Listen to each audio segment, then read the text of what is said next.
Thank you so much. Well, wow, what an evening last night, wasn't it? Fantastic. Beautiful, beautiful setting. Lovely, lovely dinner with everyone. We shared a table with Mike and Lynn. They were full of the weekend, the intimacy weekend as they call it. And then beautiful music to dance to. What a load of movers you lot are. Absolutely engaging and fantastic and challenging. A beautiful DJ playing beautiful music to us. The songs that we'd each chosen, so many of you going to your songs. And at the end of the evening, for me, an opportunity to retire to bed with a beautiful memory of the whole occasion.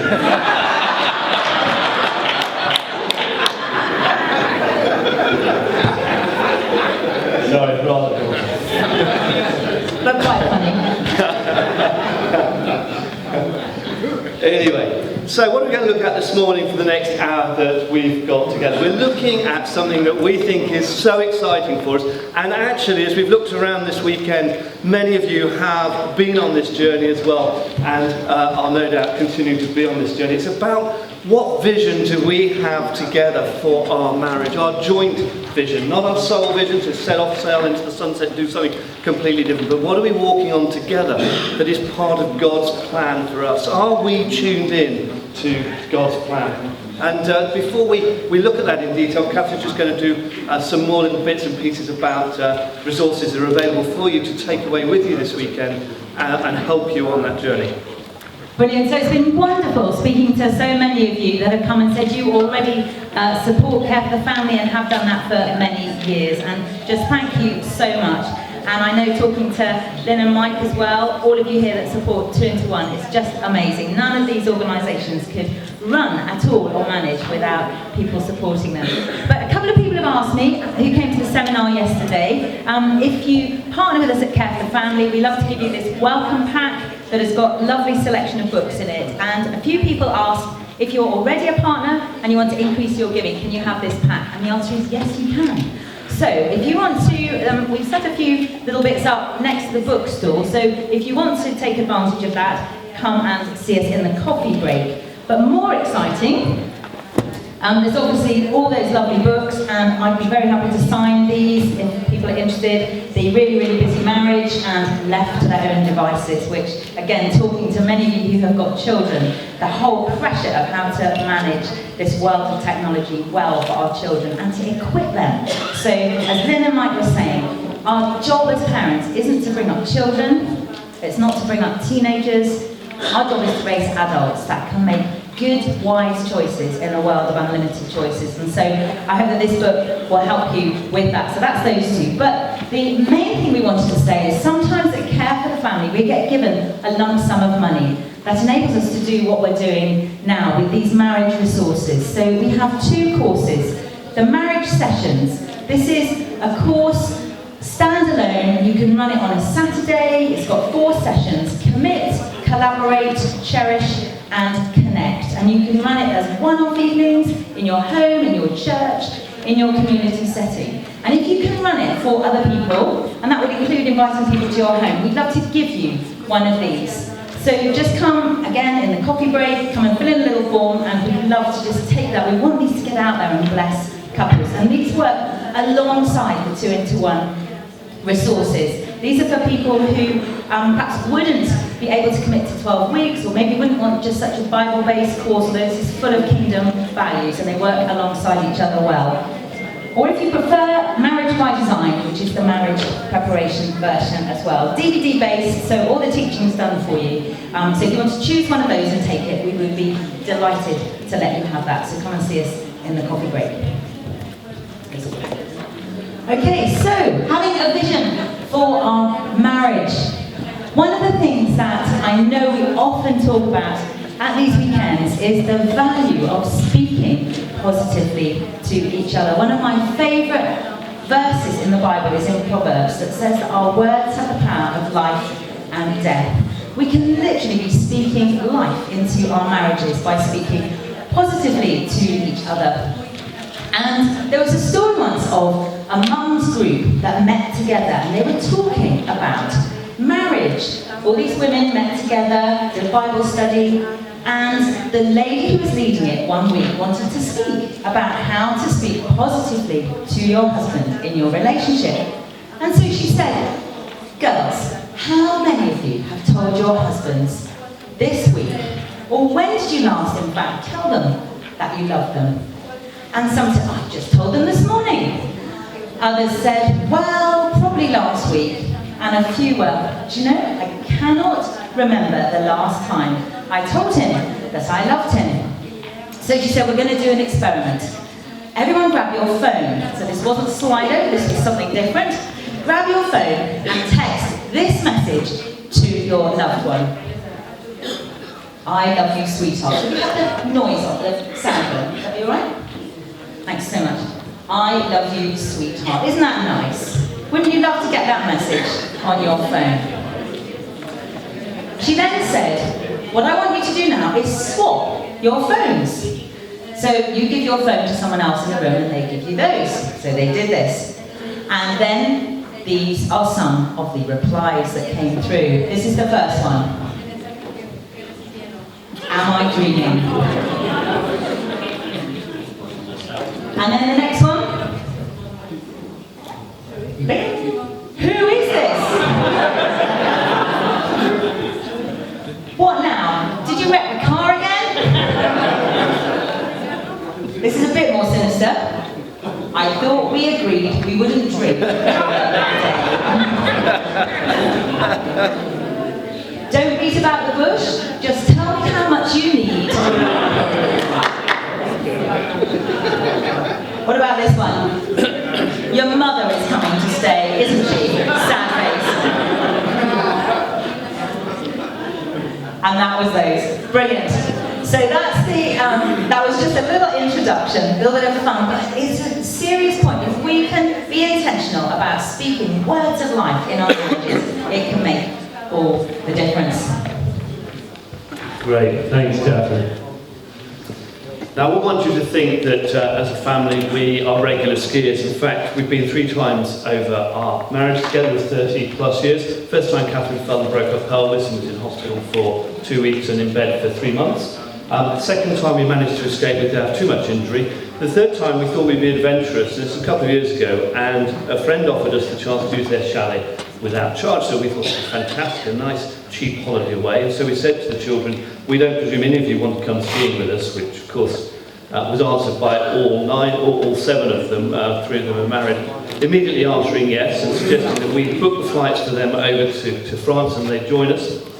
The thing is about this is that most of our kids can't ski.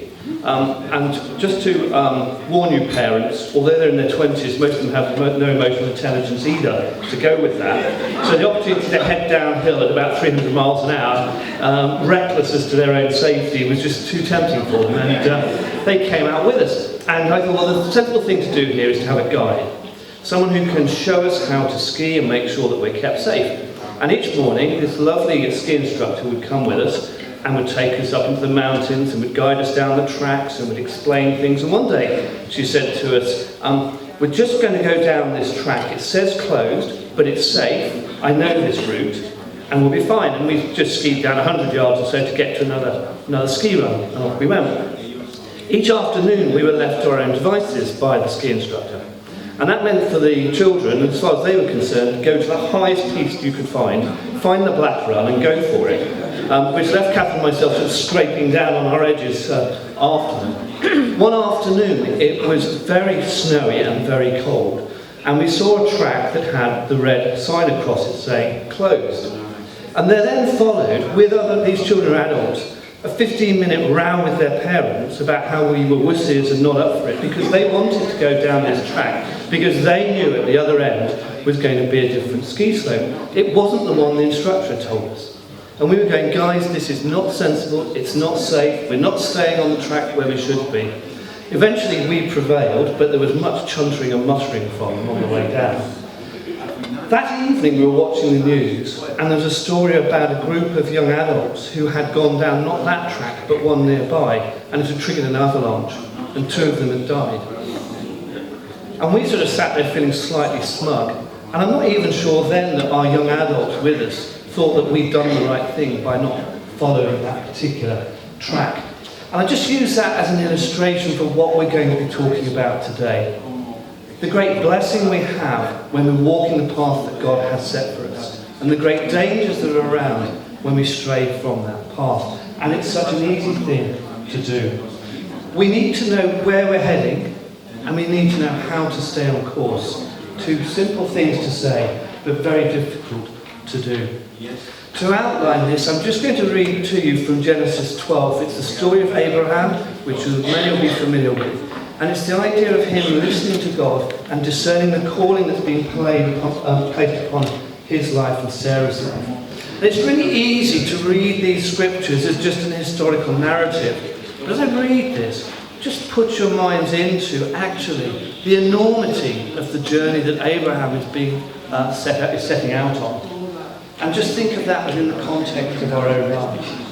So reading from Genesis 12, chapter 1, and I'm going to read through to verse 9. Sorry, verse 1 through to verse 9. The Lord had said to Abraham, "Leave your country, your people, your father's household, and go to the land I will show you. I will make you into a great nation, and I will bless you. I will make your name great, and you will be a blessing. I will bless those who bless you, and whoever curses you, I will curse. And all the peoples on earth will be blessed through you." So Abraham left, as the Lord had told him, and Lot went with him. Abraham was 75 years old when he set out from Haran. The Lord appeared to Abraham and said, "To your offspring I will give this land." So he built an altar there to the Lord who had appeared to him. From there he went on towards the hills east of Bethel and pitched his tent, with Bethel on the west and Ai on the east. There he built an altar to the Lord and called on the name of the Lord. Then Abraham set out and continued towards the Negev. So for many of us, that's a familiar story. God calling Abraham out to a new adventure. And we want to just draw out a couple of lessons for us, for our marriages, from that story. So God had a purpose and he had a calling for Abraham. And God has a purpose and a calling for us, individually and in our marriages. Psalm 139 says, "All the days ordained for us were written in your book before one of them came to be." And that's true for how he sees our marriages. He's got a plan and a purpose for us, individually and together. And in the same way that Abraham heard God speaking to him, we can hear God speaking to us as well for our marriages. We can hear God's voice. And Abraham heard God speaking to him. But if you have a look in the Bible, in that passage which is just read, in the first verse, it says, the Lord had said to Abraham, "Leave your country, your people." He didn't say it just then. He had been speaking to him, and he'd been speaking to him over time. And that's what we want to kind of explore now for our marriages. If it's not something you've done before, we'd so encourage you to listen to the Lord. For what is his plan? What is his purpose for you and for your marriage? And how asking him, what is his purpose and how can we best fulfill that? And that will look different for each one of us. Some of us may be far on the way with that already. For others, maybe it's something that you're just beginning to think about. For Abraham, it was a clear call. He heard God speak in that moment. But in our experience, it's more generally for us over time and in different ways that he speaks to us and makes his purposes clear. For us, and maybe for some of you, it isn't that clear. This is it, go there, now, do that. But it's a more general sense of his direction and his calling for us, using our personalities, using our gifting, using the circumstances that he has placed us in. And our experience is when we do that, when we follow that path, then our marriage is fulfilling, not just for us, but it's life-giving to others as well. And we'll look at that again in a minute. It doesn't mean that there won't be struggles on the way, there will, but we all know that we are on the path. And it might be that it's something that we're already doing. That's also our experience. So we have 4 children. 3 of them got married in the space of a year, so we've been very busy, and we're now very poor, and I know where to buy hats. But our 3rd one has married Edward. He's married someone called Catriona, and God has put on their heart a real sense of wanting to serve the vulnerable and the poor. And they're actually in Hong Kong at the moment, working with a lady called Jackie Pullinger, who's working with those who are vulnerable, those who are coming out of addiction. And that's their call on their lives, and they're just exploring now what might that look like as they've got their future ahead of them. But it will be completely different for each one of us, and so that's what we're going to look at now. So we thought it'd be helpful if we just shared some of our journey with you. And as I said, some of you already will have been along this path, and therefore there's an opportunity to recheck. And others, this may be the first time that you start to think about what this might look like in your life. It would be wrong of us to say that we set out with any intention of this for our life. We rather sort of stumbled into it at the time. Our first experience of thinking about what God might be discerning for us together in our lives was on a Stewards Trust house party we were on. And at that time, a group of friends, we started being encouraged just to pray for each other and listen to God for each other.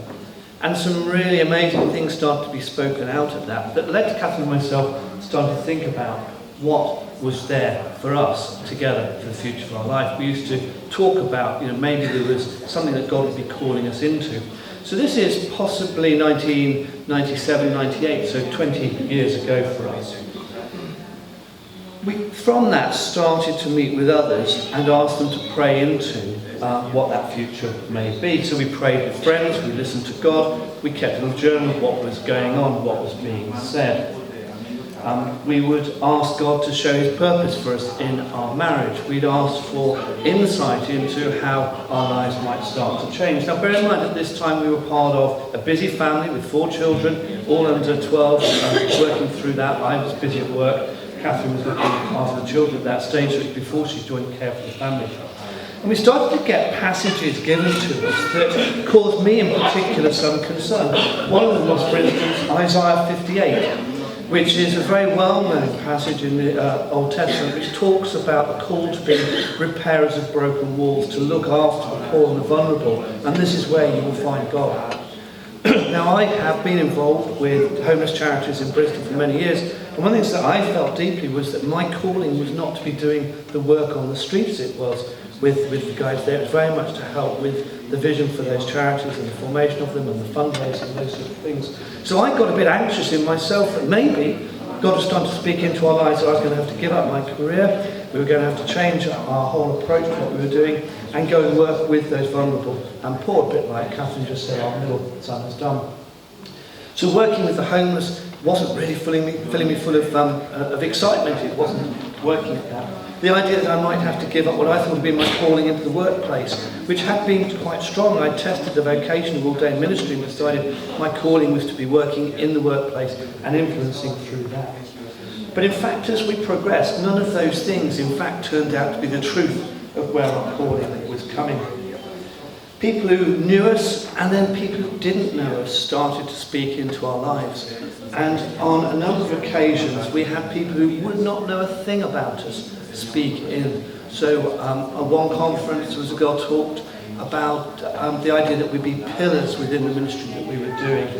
The idea that we'd be called into working with young adolescents, 20s and 30s age group. There's a little story that for my family, for many, many years when I was a little boy, we'd always go to a particular beach in Wales that allegedly one day in the historic past, an amethyst was washed up on that beach.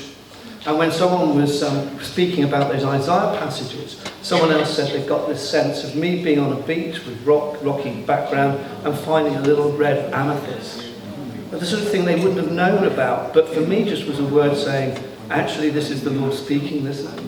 He knows intimate details about you that may not seem right at the moment. So we've taken account of those things at the beginning of our journey and on the way through, and we are where we are today, where we run Family Life Ministry. Katharine works in Care for the Family and is implemented in that, and I've been running for many years a similar sort of small charity in Bristol that has now actually fed into the work nationally with Care for the Family do.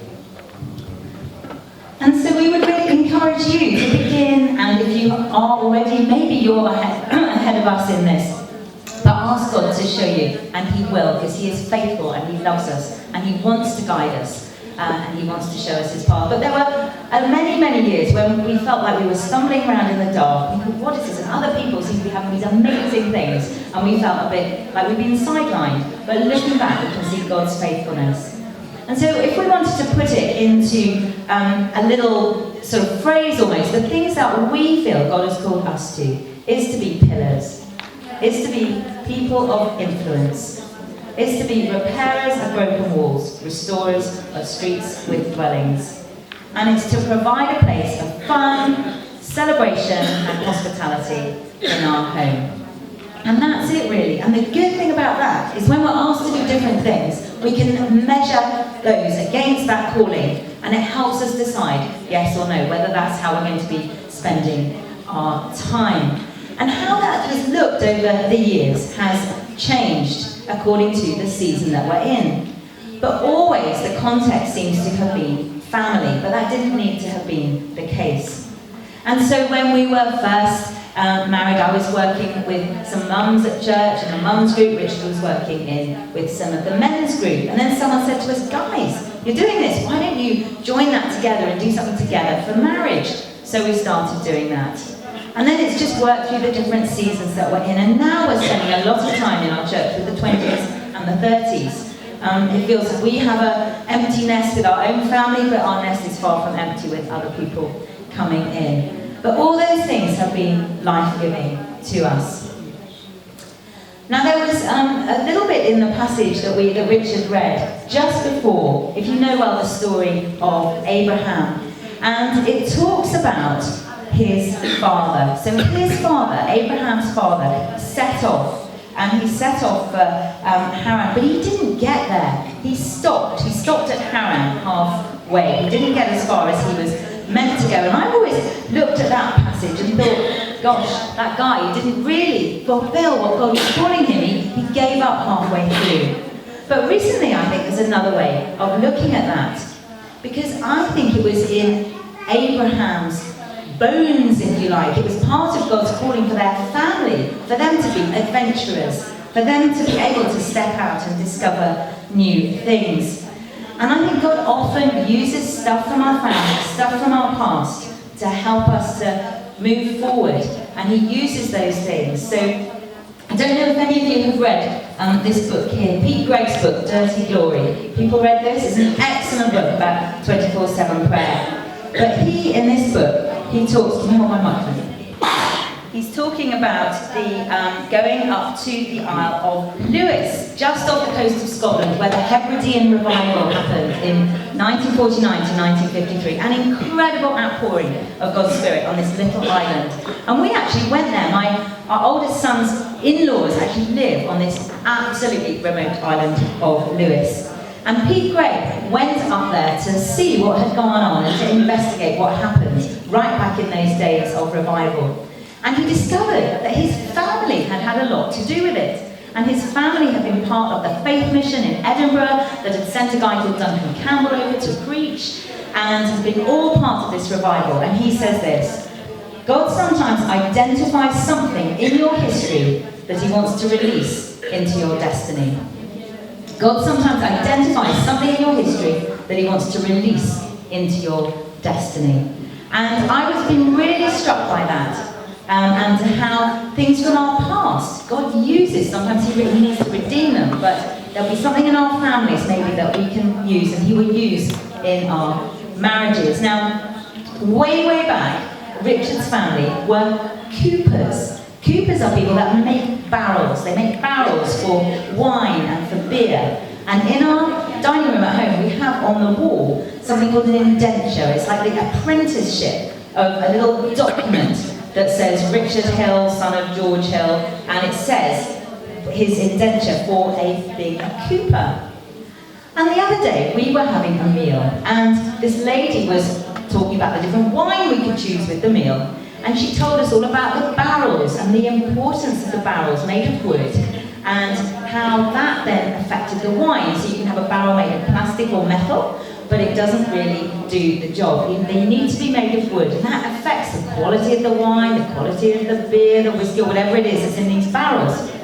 And that was quite interesting. We listened. Then I was reading this, I quite like reading magazines. I was reading this magazine, Country Living magazine, and in it I discovered a whole article about Coopers. And God started to just nudge me about this. And I'm thinking, okay, so Richard's family were Coopers. And I felt like God saying to me, it's a tiny little nudge, but actually the age of the wood is the thing that makes the difference to the wine. And actually we're reaching a new season in our lives and in our ministry and in our marriage, the empty nest. We're getting a bit older, as they say, narrow mind and narrow waist and the broad mind change places. And I just felt a little nudge. Actually, you need to be like that barrel. You need to be being the place where people can come and we can, because of where we are in our life at the moment, our season, we can begin to offer a little bit of ministry, a bit of life experience to others as they mature. So it's just little things like that. Those are just examples. And you will be completely different. And there will be many, many different examples in this room. But the good thing about this is it helps us to know what to say yes to and what to say no to. So we have been asked, will we do the children's work at church? Well, does that line up with what we feel God's called us to?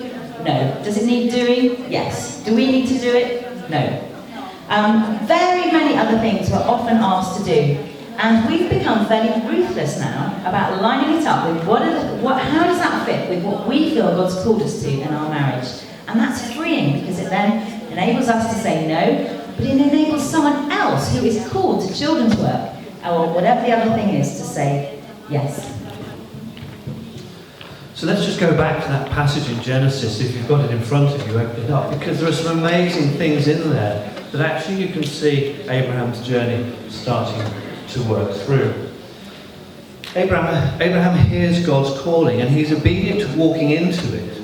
Now, one of the first things that struck me within this is that he doesn't stop there at the end of that. He leaves a marker down and moves on again. So he says, okay, Lord, this is the land you've promised, but it's full of Canaanites at the moment. And we carry on the journey, but we've journaled it, we've marked it. Do you remember I said about as we start our journey, we start to record the things that people were saying so we could remember them and look back at them. So he marks it with an altar and they move through. At the beginning of that passage, God talks about the blessings. God wants to bless us, and he wants us to bless others through what we do. He says to Abraham, I will make you a great nation and I will bless you. I will make your name great and you will be a blessing. I will bless those who bless you. And I will curse those who curse you. In other words, those that come against you, I will deal with. You don't need to deal with me that way. God doesn't promise them there won't be struggles. He says there will be struggles, it will be tough. But there will be significance for you, the blessings, there will be protection for you, and you will bless others as well on your journey. So this is the question to us. As we're seeking to discern, are we on that right path of God's calling in our lives? Has he called us with that promise of blessing?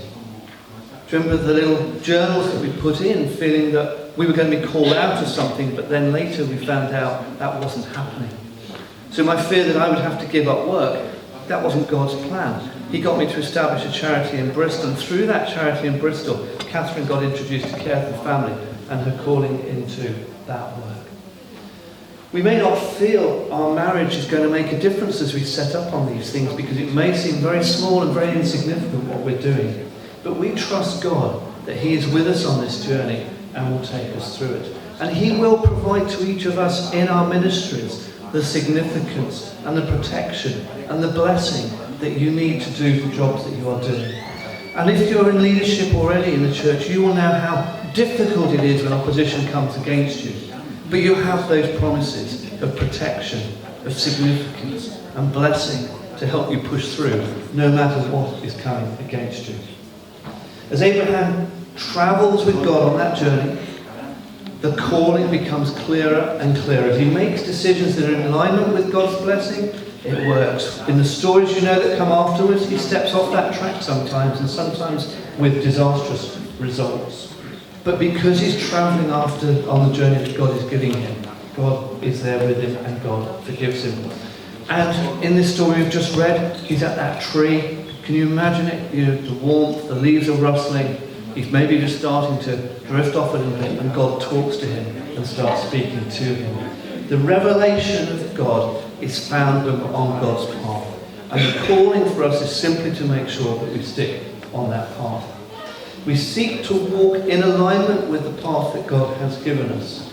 We can trust that he will make himself known to us. And you guys, you all know the tools for that. You know about prayer. You know about reading your scripture. You know about praying with others. You know about spending time in his presence. You know about now having that couple walking with you who can be part of your rod to keep you on that straight path.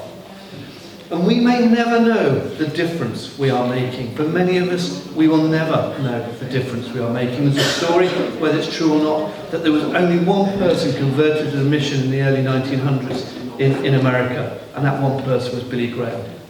I doubt the preacher that day, who spent a fortnight apparently there preaching to people, knew the significance that he could make through that one person. So we may never know, but what we do know is that God uses people like you and me to make a difference in this life. Ordinary people, ordinary marriages that can bless. Now you know from Katharine's story that Care for the Family was founded by Rob Parsons. Rob is an amazing bloke. He's a serial entrepreneur. He's very gifted. He's been senior partner of a law firm. He's set up an international training company. He's run nursing homes and stuff. But 30 years ago, he felt a calling to put all that aside, to get a little old second-hand car and travel around the country telling people how to build great marriages. Driven out of the fact that his own marriage had hit some problems because his wife had post-natal depression.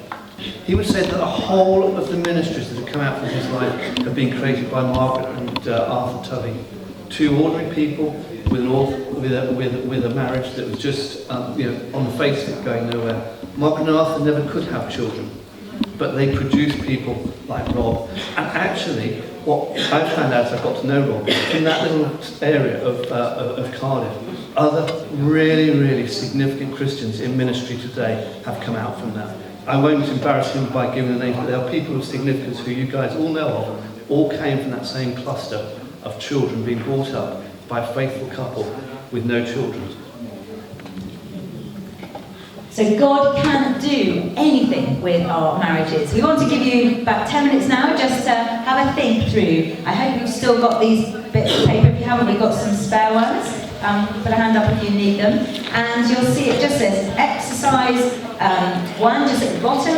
And just have a think about, just for a few minutes, do you have a common passion? Do you have complementary gifts? What do others say about you? Work through, and if anyone has anything that they're getting stuck with, I know Mike and Lynn would want to say, do come and talk to us, talk to them, talk to any of the leaders to help you. So, and this is just really to start conversations going. And there'll be another opportunity to have another talk just before we go to the coffee break. So this is the last bit now as we go into the coffee break. And we're going to look at what are the things that can take us off course. So we know this is the direction that the Lord wants for our lives. What are the things that help us, or encourage us sometimes to take that diversion? And that's something that we've struggled with, certainly in our relationship. But the first thing we have come back to time and again is to have our eyes open to the fact that we have an enemy who doesn't want our marriages to flourish.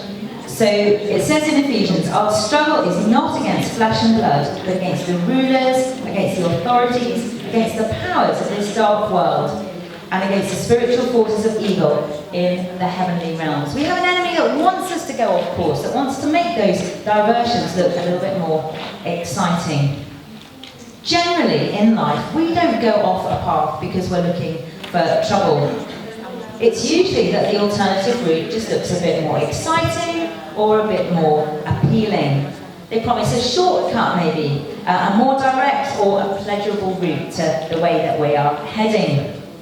Now, anyone who has travelled with me, and you heard yesterday with the story of how we met, knows I have no sense of direction at all, and I'm always getting lost. I can't even get out of department stores, supermarkets, car parks without getting lost. And at Care for the Family, we could write a book about my adventures on the road, on tour, when we get lost. The most famous was when I was with Rob Parsons, who also isn't great at direction. And we had travelled to Belfast, and we got off the plane, and just as we got off the plane, he had a text message from someone, and we were walking into the airport, and he read me this text message, and it was quite long, and he read it, and we walked, and we went on, and suddenly we thought, oh, not quite sure where the baggage area is, never mind. And then we saw a little desk, and the lady said, can we have your passports?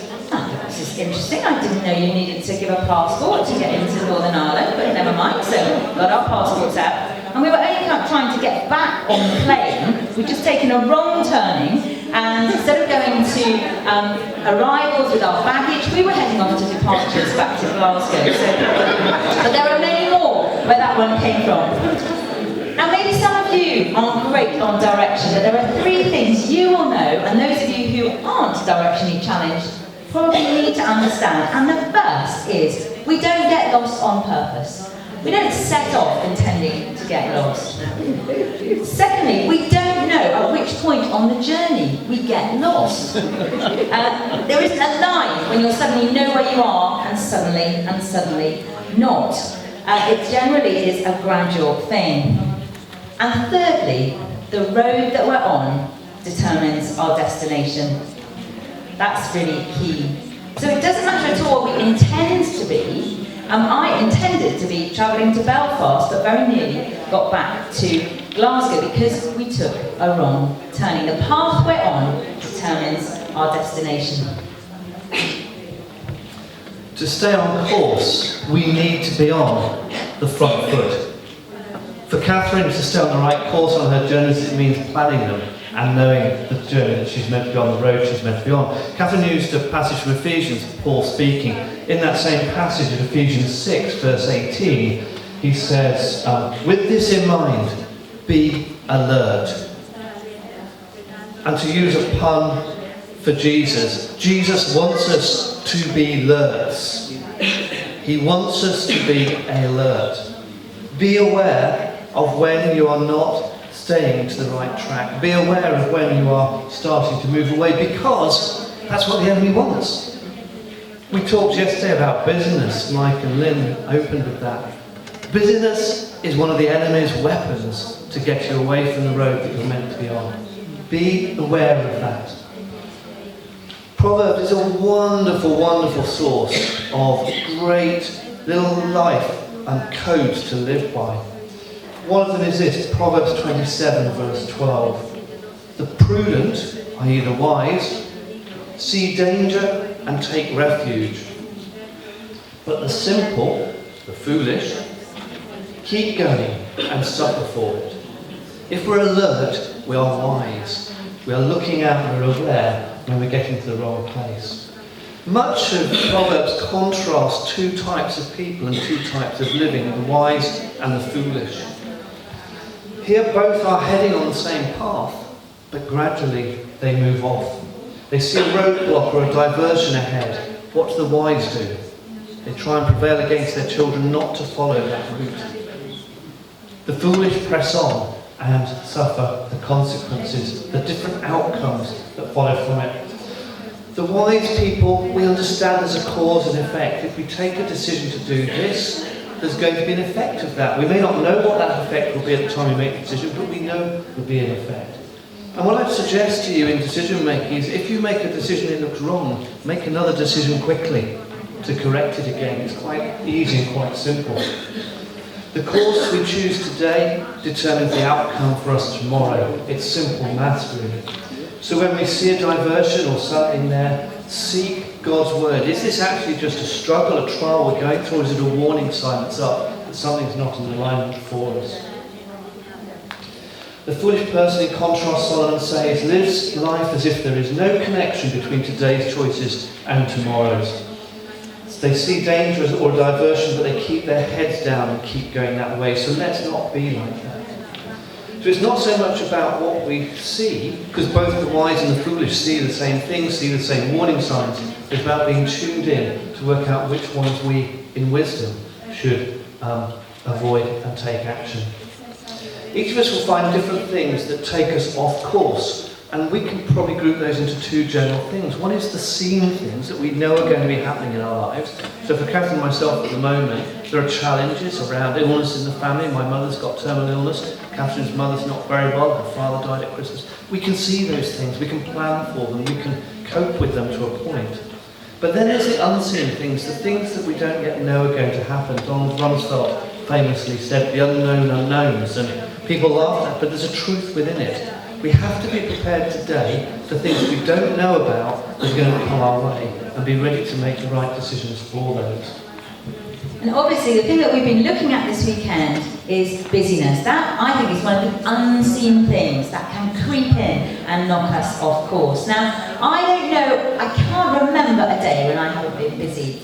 But in a sense, Rich and I flourish on being busy. It's not a bad thing per se for us to be busy. But when it goes wrong is when we're independently busy and then we have no time for each other. Don't have time to pursue that vision together. It's always going to be a tension to manage. We're never going to find that easy solution. And hey, life is no longer busy. It's always going to be busy, but it's how we manage it. It's a tension to manage. And looking back, right at the beginning of our marriage, when we had small children, I was at home with the children. I loved being at home with them. My day involved, the missing hamster, the school run, bath time, story time, bedtime. Richard at that stage was building up his business. And his day involved all the things, the bottom line of the finances, the accounts, meetings, phone calls. And without realising it, we stopped being interested in each other's worlds. We were busy independently on our own. And we have begun to do that thing that's called parallel living, creeping separateness. And a wise friend gave us some advice and just told us you need to do things that connect you. And one simple way we discovered of doing that was just putting that date night in the diary. I'm sure many of you do that already. But for us, putting that date in the diary once a week, it's looked different over the years. When the kids were at school, we'd meet up for a coffee at lunchtime. Sometimes it would be in the evening when they were off at the youth group. Often it would just be a nice evening in at home with no emails, no housework, no DIY. But just protecting that special time for us once a week. And for us, that has woven itself into our relationship over the course of time. There's so many good things that we want to be doing, but we can't do them all. As Michael Lynn said, a slower day isn't coming. And the enemy knows us, and he'll take something good, which is being productive and being busy, and he'll actually stretch it too far, so it actually then ends up coming between us.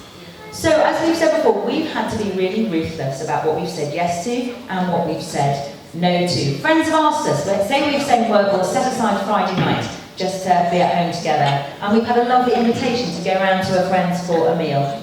And we've often said no. Not because we don't not want to be with them, but we know we've got to guard that time. We don't always get it right, but when we do, it makes such a difference. If you look at your bank balance, that will show you what your spending priorities are. If you look at your diary, that will show you what your priorities are in your family life, in your relationship, and in your marriage. And you probably won't have any crazy things in there. We don't have crazy things in there that we shouldn't be doing. We just have too much of the good stuff, and we have to be intentional about that. The prudent see danger and take refuge, but the simple keep going and suffer for it. Being intentional and taking action, and not just allowing life to take over. Keeping communicating and keeping on that front foot. Our direction determines our destination. So it's about aligning our intention and aligning our direction of travel, in spite of all those challenges. That's our calling. And if you think about it, the model for that is Jesus. It says in the Gospels, well, Jesus knew God's plan for his life. He knew the path ahead. He knew that he was called to the cross. And it says this in Luke chapter 9. As the time approached for him to be taken up into heaven, Jesus resolutely set out for Jerusalem. That was what he knew he had to do, and he was resolute in that. And he's our example, and he's our enabler as we do that. Intentional. There were possibilities of diversions. The people came and said, will you become king? Let's make you king. And he said, no, this is why I have come. And that's where we can take our example from.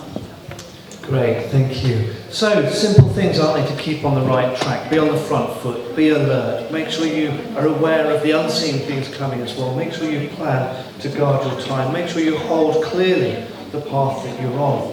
Now, I had the joy, in one sense, of flying into London City Airport, which many of you may know coming from London. But I don't know if you've ever thought about it, as I did until it was a nighttime approach. How does the pilot know where to land? Because when you come over London, there is just a flood of light. And of course, pilots use the lining up of the lights on the runway in order to land. Now, I know they have all the technology to get them roughly there. But what astounded me as I looked out of the window was how it didn't look like he was on the right track until the last moment. And we've got a little video of a flight approaching London City Airport just to show this to you. Hopefully it'll work. Out some of the places.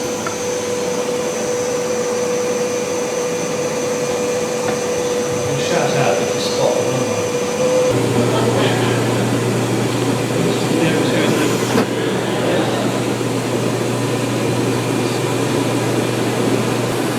I did edit it because it takes about 15 minutes to see it. And then amongst all those lights, there's the runway to be on.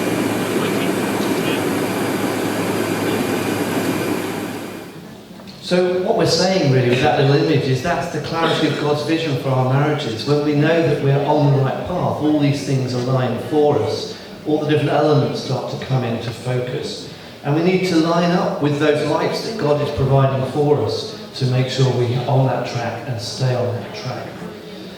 It is the decisions we make that will determine the direction and destination of our marriages. So let's line up those with the lights that God is giving us for our marriages, so that we know that we're walking on the path that he has set for us.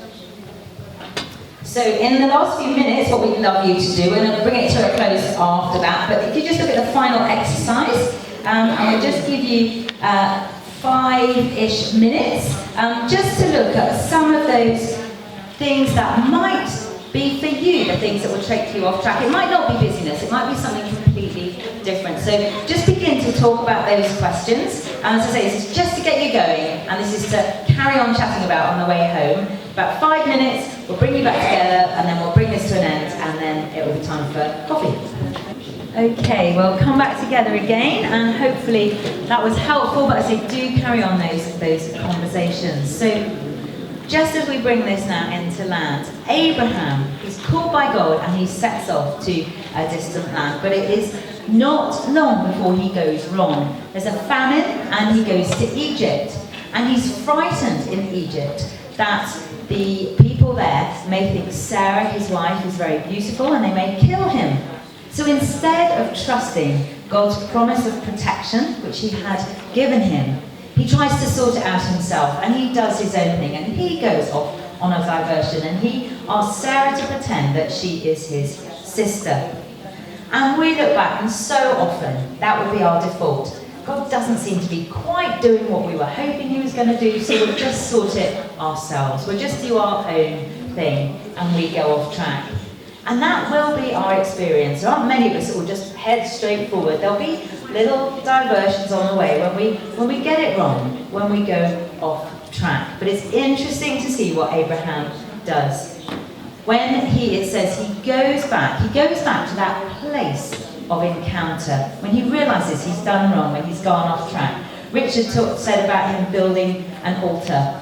And it says in chapter 13 that he went from place to place until he came to Bethel, to the place between Bethel and Ai, where his tent had been earlier, in the name of the Lord. And that's what we need to do. If we feel we've gone off track, if there's distance between us, we come back to that place where we first had that encounter with God. It doesn't need to be a geographical place, it could be a spiritual discipline, something that we can do together, where we know that we can meet with God and remember what he has called us to. Back to that place of encounter. What it looks like for us, it will look like different things for all of us. What it means to call on the name of the Lord together, bringing our hearts together to God.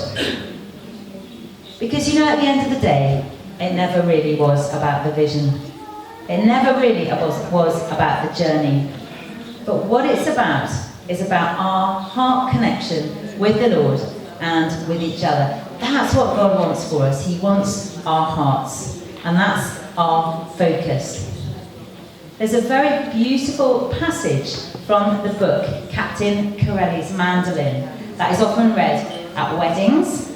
And it talks about the nature of love, the nature that we can have of love for each other. Captain Corelli is a bit concerned because his daughter has, the father, Dr. Yanis, is concerned because his daughter has met Captain Corelli, and he wants to give us some advice about what the nature of love is. And we want to just leave you with this today.